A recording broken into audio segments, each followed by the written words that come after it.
This book is full of spiders. 11 hours, 45 minutes until the aerial bombing of Undisclosed. I was locked in a supply closet while the Reds gathered to discuss execution methods. I didn't care. It had all gone wrong. The kind of wrong that not even Owen properly understood.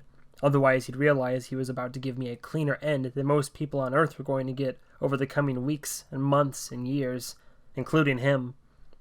Amy was my only regret. I just wished I knew that she was safe, and if so, that I could get word to her not to come after me.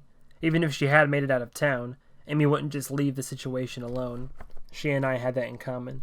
Can't stand to be on the other side of a fence from where we want to be. Not a fence somebody else put there, anyway.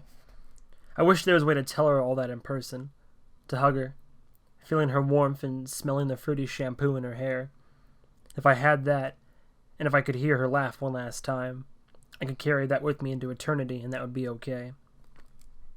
I kept trying to think back to everything that had happened since I woke up with that spider thing biting me in bed, trying to figure out what I was supposed to have done differently. It was stupid, I knew. Questioning how my life would have gone if I hadn't made bad choices was like a fish asking how his life would have turned out if he'd only followed through on his dream to play in the NBA. I don't beat myself up over my choices. My shame circuits burned out from overuse years ago. Wait, this started before the spider showed up in your bed. See, that was the thing, right there. I've been so busy running around since that night that I never really had a chance to stop and put it all together. There was a common thread through all of these events that stretched back even before that night. Tennant. Goddamned Dr. Bob Tennant. He shows up in my life as my supposed court-appointed paranoia therapist, asking me about monsters and trying to get me to work through all my shit. Then the spider shows up and starts spreading this infection.